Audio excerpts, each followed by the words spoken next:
The manor stood, shrouded in darkness, a looming shadow against the desolate October sky. It was a place of forgotten memories, its windows like vacant eyes staring out upon the world.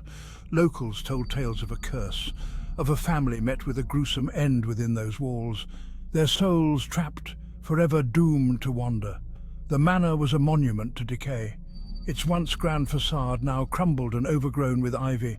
The iron gates, rusted and twisted, seemed to moan as if in perpetual agony. No one dared to venture near, not after dark, not when the whispers began. The wind howled through the decaying timbers, whispering secrets of the manor's grim past. It was a symphony of despair, a mournful dirge that sent shivers down the spines of even the bravest soul. The manor stood as a testament to time's relentless march, a haunting reminder that even the grandest structures eventually crumble and fade. The air grew heavy as one approached the manor, thick with the weight of sorrow and regret. It was as if the very atmosphere itself mourned the tragic fate of those who had perished within its walls.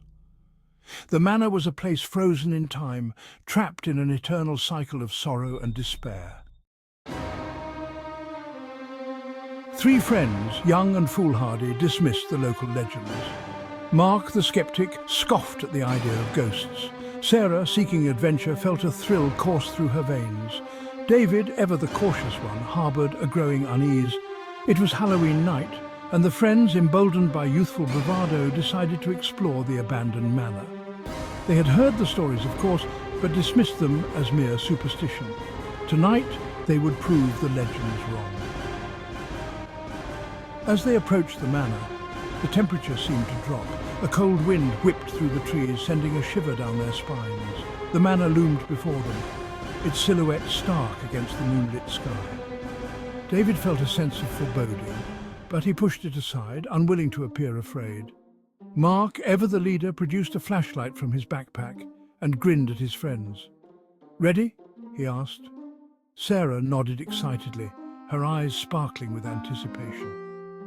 David hesitated for a moment, then took a deep breath and followed his friends towards the manor's imposing entrance. The old oak door creaked open as if disturbed after a long slumber. Dust hung heavy in the air, thick with the scent of decay. Moonlight filtered through cracks in the walls, casting long, eerie shadows across the floor. The air inside was stale and heavy, thick with the scent of decay and the weight of forgotten memories. The only sound was the beating of their own hearts as they stepped cautiously into the manor's darkened interior. The darkness seemed to press in on them, suffocating and oppressive. Mark's flashlight cut through the gloom, revealing a grand foyer now faded and decaying. Cobwebs hung from every corner, and dust covered every surface. A once magnificent chandelier hung precariously from the ceiling, its crystals long since dimmed and covered in grime. As they ventured deeper into the manor, the silence became almost unbearable.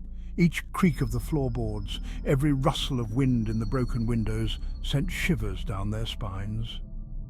They'd crossed the threshold into the unknown, and the manor seemed to be watching their every move.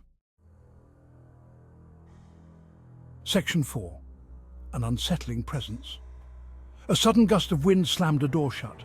The sound echoed through the empty halls, sharp and piercing. Sarah swore she saw a figure vanish around a corner, its eyes glowing with an unnatural light.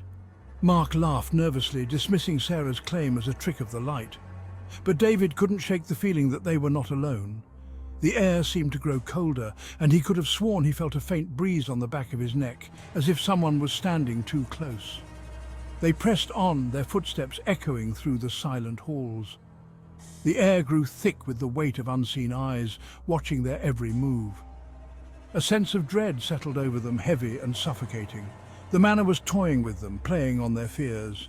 As they entered a grand ballroom, its once polished floor now covered in dust and debris, Sarah gasped.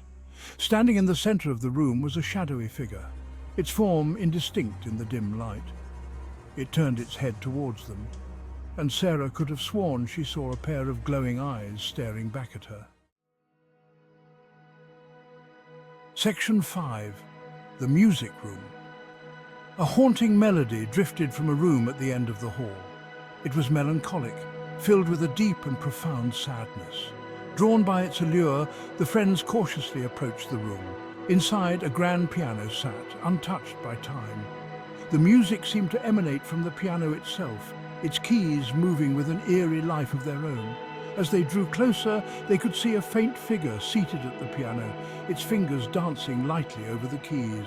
The figure was ethereal, almost transparent, as if woven from moonlight and shadow. The melody swelled, filling the room with its mournful beauty.